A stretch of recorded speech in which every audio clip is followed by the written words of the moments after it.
제가 늘 한국갤럽 얘기를 하지 않습니까? 오늘 한국갤럽에서도 이재명이 11%가 올라가지고 붙었어요. 그러니까 그동안 이거는, 12% 이상 떨어져 있어서 사실상 압도적인 우위에 있었던 그 여론조사들이 딱 3일 만에 네. 전부 근접했거나 골든크로스를 지났다고 나서고 있어요. 이거는 시기적으로 우리가 예상했던 거잖아. 와. 9일 일주일 앞에. 그러니까. 9일이 마지노선이고 후보 교체는 그때까지 가능하니까 일주일 앞에서부터 골든크로스 일어나면서 이게 나중에 7% 이상으로 이재명 우세가 확대되면 지금 윤석열은 못 이긴다라고 하는 후보 교체는 나올 걸로 봤는데 지금은 그게 만들어져 가고 있는 것 같아요. 그리고 여기에 일조를 하고 있는 사람이 우리의 스가스가 준스가라는 거죠. 준스가, 우리 준스가. 아, 유승민 SS가 일단 유승민 출격했는데 발렸어요. 그랬더니 에이씨, 그럼 똘만이라도 보내! 라고 하는 준수가 거지. 출격 이렇게 된 거예요. 그래서 어젯밤 인터뷰가 이제 JTBC를 통해서 나왔어요. 이것도 의미심장한데 그러니까. 내용이 정말 충격적입니다. 자, 내용 한번 읽어볼까요? 근데 이게 내용이 너무 길어가지고 정리하기가 힘들더라고요. 그러면 대목만 읽어봅시다. 네. 일단 당대표는 후보의 부하가 아니다. 그리고 우리가 늘 누군지 알고 싶어 했던 윤핵관 씨는 핵심 관계자. 핵심 관계자 윤핵관 씨는 한두 명이 아니다. 라는 얘기를 이준석이 했다는 거죠. 그리고 무슨 말도 했냐면 실패한 후보, 실패한 대통령 만들기에 내가 일조를 하지 않겠다. 이 얘기는 공당의 대표가 자기 후보 대통령 되는 거 반대한다고 얘기를 해버린 거예요. 실패했단 소리야 결국 대통령 끝났다. 후보가. 이미 얘는 아니다라고 얘기한 거지. 이게 바로 후보 교체론의 시작인 겁니다. 그럼 이준석이 그동안 하려고 그랬으면 진지게 했을 건데 왜 이제 와서 움직이느냐. 후보 교체론이 나왔던 거는 다음 후보로 지목하고 있는 사람이 있다는 얘기예요. 나는 지금 오세훈을 걱정하고 있긴 하지만 그런 상황에서 이러한 액션을 보여주고 이만한 뒷배를 밀어줄 수 있는 사람이 이준석한테 누가 있냐는 거야. 소속 개파가 있어. 개파라고는 하태경이 하나밖에 없는데.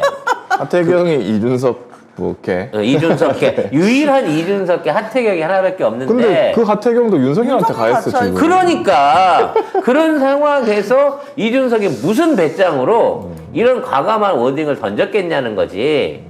이거는 이준석한테도 뭔가 보관이 있다는 거야. 유승민이 지금 실종이 됐습니다 거의. 홍준표는 가끔 나오거든요. 인터뷰도 하고 뭐. 근데 유승민은 없어졌어. 유승민은 이제 진짜 효용 가치를 끝났다고 봐지는 거고요. 자, 이런 얘기를 하던 과정 중에 이게 이준석이 개기는 거는 앞으로 계속 기대가 돼. 역시 뒤끝 있어. 너무 그 말도 독해. 너무 독하게 하더라. 아주 이게 독한 멘트를 던져 놓으면서 사실상 윤석열에 대한 탄핵을 선언을 한 거나 마찬가지라고 봐지고요. 여기에 홍준표가 대응을 했어요. 내가 협조해 줄 수 있어. 근데 협조를 하려면 나한테 뭔가를 좀 줘야지. 왜 윤석열이 지금 연락도 안 되는 홍준표를 만나겠냐고요. 홍준표를 끌어들이려고 하는 거예요. 그렇죠. 그럼 홍준표 입장은 뭐냐? 당권 내놔. 명분이 있어야지 뭐. 그냥 도와줄 수 있나? 그럼. 그리고 지금 너하고 안 한다고 선언한 지가 엊그제인데 지금 와갖고 너 도와주려면 최소한 나한테 홍준표나 이준석한테 어떤 형태로든 뭔가는 내놓아야 된다라는 얘기를 하고 있는 거예요. 왜? 이준석은 지금 말이 안 통하거든. 전화 안 받거든. 지금 삔또가 나갔어. 찾아올까봐 차 타고 찾아올까 제주도까지 가 있거든 지금. 그래서 온다고 했거든요 윤석열이. 간다고 처음에 오지마! 하다가 볼 일 없어? 그냥 안 간다고 하면서 안 만난다 이렇게 얘기를 하니까 또 안 간다고 했습니다 윤석열이. 아무튼 뭐 이러한 그 내분 상황이 이어지고 있는 가운데 윤석열의 대선 후보다운 뭐 어떤 그 행보? 이제 사진도 안 찍어요. 네. 아니 일정이 오늘 제가 국민의힘 이거 중앙당 일정까지 봤거든요. 여기 보면은 오늘 중앙당 일정입니다. 윤석열 대통령 후보 통상 업무 끝. 술 먹네? 통상 업무 술 통상 먹어? 술 먹는 업무. 네. 이준석 대표는 아예 뭐 없음. 네. 이게 여러분 날짜가 진짜 기가 막히게 아구가 맞아가는 게요. 9일 날이 우리가 그 오세훈의 사퇴 디데이입니다. 근데 8일 날이 이 지금 새롭게 출범하는 선대위 모든 그 내부 조직이 끝나는 날이에요. 결작이 끝나는 날입니다.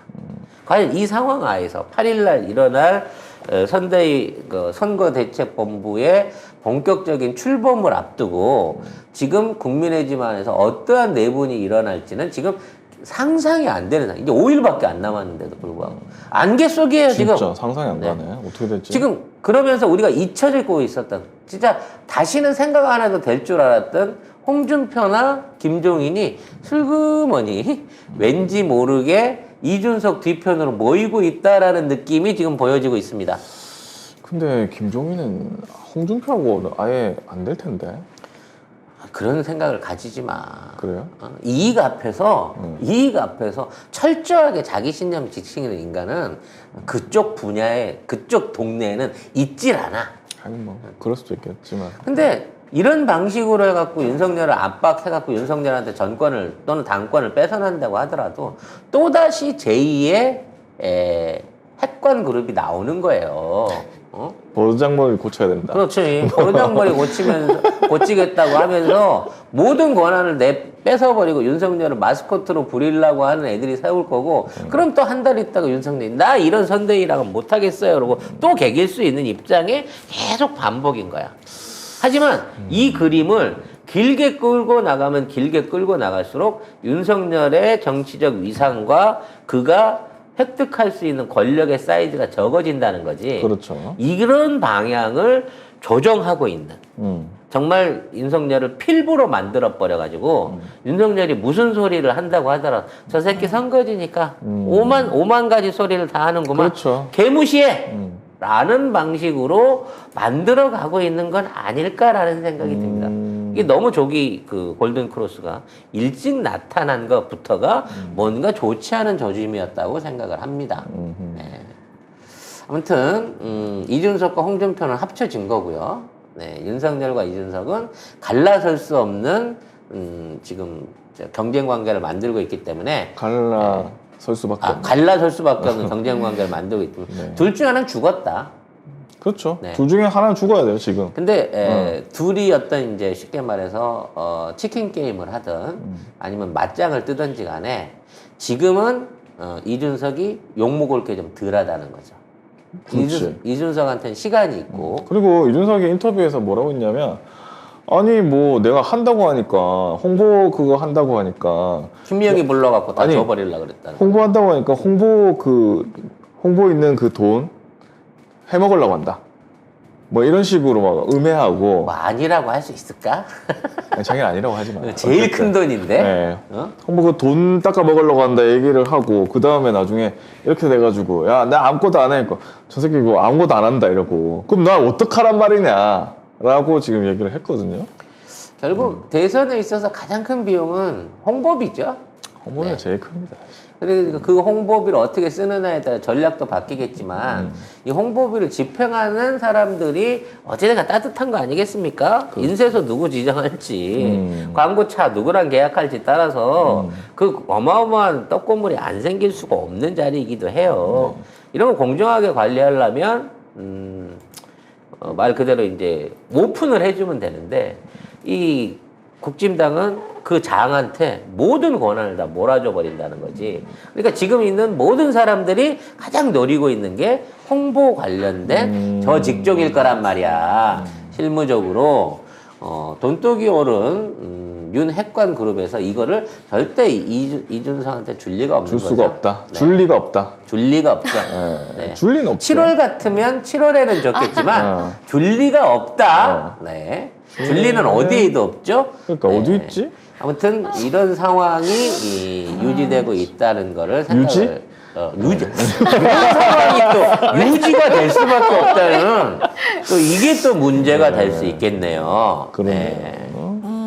정말- 근데 홍보를 줄리가 한다는 얘기도 있잖아요. 그때 왜 개사과도 줄리가 찍었다고 했잖아. 줄리가 홍보 전문가잖아요. 홍보 전문가예요? 네. 아니 그 국내에서 홍보를 어찌나 잘했으면 메르스 사태에서도 그 거대한 전시회를 성공을 시켜서 수십억을 땡겨갔다고 하는 대한민국의 개천에서 난 홍보 전문가 아니겠습니까? 그런 면에서 줄리가 이쪽의 파트를 노리지 않았을 리가 없다라는 생각도 해볼 수 있는 거죠. 네. 뭐 이런 이제 그 지진한 소식들이 이 저쪽 파트에서 파열음이 들려오고 있습니다만 뭐 구체적으로 여러분이 이제 지금 안타까워 하시고 있고 오늘 댓글이 다 그 얘기만 있어요. 네.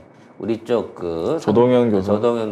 조동현 그 위원장의 사퇴 부분, 네. 가세연의 어떤 만행, 뭐 여러 가지 내용들, 뭐 민주당의 태도에 대한 비난이 많이 있습니다만, 네. 여기에 대한 의견은 여러분의 판단에 맡기겠습니다. 아니 근데 일단 저는 좀 짜증난 게 뭐냐면 줄리 얘기를 이렇게 언론에서 하는 거 봤습니까? 누가 더 중요해요? 지금 국가에 조동현 교수의 그 과거 이야기가 중요합니까? 줄리 얘기가 더 중요합니까? 저는 이거는 비교도 안 된다고 봐요. 근데 이거를 가지고 뭐 강용석이 그거 터트려 가지고 그거를 온갖 언론에 받아쓰고 그 언론에 받아쓴 거를 또 저쪽 정치권에서 얘기해 가지고 막 한 사람 그렇게 짓밟으면 그게 기분이 좋나요? 근데 어마어마한 일반인한테? 성 스캔들이 일어난 것 같지만 이 뉴스를 확대하는데 묻혀진 뉴스가 국민의힘 당협위원장의 그룹 섹스 스캔들이에요. 그런 것도 있어요? 몰랐어? 몰랐어. 누구? 모 정당의 당협위원장의 그룹 섹스 스캔들이라는 기사가 있습니다. 참고로 말씀드리자면 민주당의 당협위원장이라는 제도가 없어요. 네. 직책이 없습니다. 그러면 나머지 당이겠죠. 네. 근데 이런 뉴스들은 아예 타지를 않는다는 거죠. 황보승이 관련된 불륜 내용은 이와 비슷합니다. 따져놓고 보면. 거기다가 뭐 저도 이런 얘기 하기 싫었는데 뭐 여성단체 이런 분들 다 지금 어디 갔습니까? 뭐 그렇지. 합니까? 페미 단체들 다 어디 갔어요?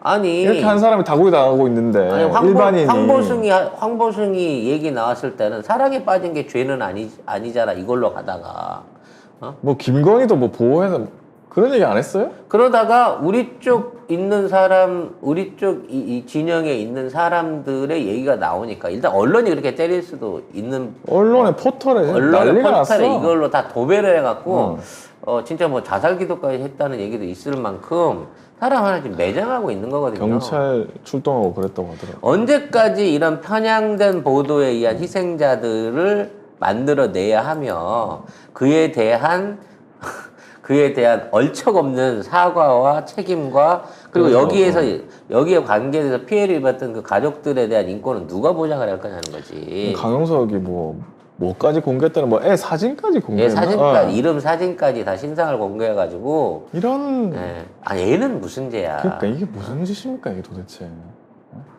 이 사람이 무슨 대선 후보예요? 또 영부인이에요? 영부인 후보야? 아니잖아. 김소봉 셰프 레시피로 만든 바삭한 치킨이 9,900원. 쌀가루 튀김옷으로 바삭바삭. 배달은 그만. 집에서 쉽게 조리해 드셔보세요. 밀키트는 송작가 TV몰에서 구입하실 수 있습니다. 그래서 정말 정치 혐오를 극단으로 끌어올리고 있어요. 이 정치가 정책 선거나 어떤 선명성에 대한 선거가 아니라 정말 더러운 스캔들에 대한 얘기로 상대방한테 어떻게 오물을 뒤집어 씌울까 그걸 통해 가지고 비호감을 만들어 가지고 반대급부를 얻을까라고 생각하고 있는데 이런 진흙탕 싸움 오래 해서는 안 됩니다. 하지만 피해서도 안 됩니다. 알 건 알고 비난할 건 비난하고 책임질 건 책임지자고요. 우린 책임졌잖아요. 우리 자진 사퇴하는 걸로 책임졌잖아. 그렇죠. 저쪽도 자진 사퇴하고 황보승이 안 물어뜯었고 우리도 그래서 안 물어뜯었어요. 하지만 이게 이틀, 3일 계속해갖고 재생산되면서 이슈의 중심이 되는 거는 공정도 아니고 제대로 된 선거도 아니고 정의도 아니라는 부분. 우리도 화가 나고 그에 대응하는 민주당의 태도가 또는 뭐 여러 가지 쓸데없는 사과를 요구받고 있는 상황이 불편한 건 사실이긴 하지만 원론적으로 뭐가 옳고 그르냐에 대한 판단은 여러분이 하는 거고 우리들 스스로 결정하라는 면에서 이러한 분노를 조금이라도 여러분들이 극복해 나가실 수 있었으면 해요. 어제 저녁부터 오늘 댓글에도 그렇고 그에 대한 분노가 막 치솟아 오르고 있는데 그건 그거고요. 선거는 이겨야 되잖아요. 네. 뭐 마무리가 좀 찜찜하긴 한데요. 찜찜하네. 네, 찜찜하긴 한데 젠장. 왜 대한민국 안에서 아니 그러니까 이제 통일을 앞두고 있는 21세기 최강 국가 대한민국 안에서 이런 정치판 때문에 국민들이 상처받아야 되는 거지. 뉴스 가치로 봐도 그렇고 그 조동현 교수의 그 이야기는 가치로 봐도 그렇고 김건희에 비할 게 아닙니다. 김건희는 진짜 어떻게 하다가 명분이 될지도 몰라요. 누가 더 중요해요? 근데 김건희 얘기 언론에 나옵니까? 안 나옵니다. 네, 저희가 11만밖에 못해서 그렇습니다. 저희가 좀 더 영향력이 있는 핵심 언론으로 좋은 소식 전하고 여러분들과 함께 바른 정보를 널리 퍼뜨릴 수 있도록 제가 제 입으로 이런 얘기하는 거 별로 안 좋아합니다만 저는 이제 김건희를 민주당에서 소환해야 된다. 대대적으로 소환해야 된다 생각합니다. 민주당이 못하면 우리 아니 이거 민주당 여론 안에서 저는 민주당에서 먼저 해야 된다. 여론 안에서 만들어내야 이제는 된다고 갈 봐요. 때까지 갔어. 니들 우리 선대위원장까지 그랬지? 니들 영부인 후보야. 될지도 모르는 사람이야. 후보 부인 어떻게 검증하냐 한번 봅시다. 기간은 많이 남아 있습니다. 아직도 100일 가까운 기간이 남아 있습니다. 어떠한 변수가 일어날지 모릅니다. 당장 눈앞에 와 있는 건 8일 정상적인 국민의힘 선대위가 출범할 수 있는지 그 점을 살펴보고 윤석열의 거취와 이준석의 복수가 어떻게 실현되는지를 확인하는 그런 주말이 될 수 있을 걸로 보입니다. 이게 원래 주말에 뉴스가 많이 떠요. 엄청 많이 뜨죠. 오늘 오후 우리 방송 끝나고 2-3시간 있으면 또 어마어마한 스캔들 관련된 뉴스들 줄을 이을 걸로 생각이 됩니다. 그래야 사람들이 주말 내내 그 얘기만 하고 있거든요.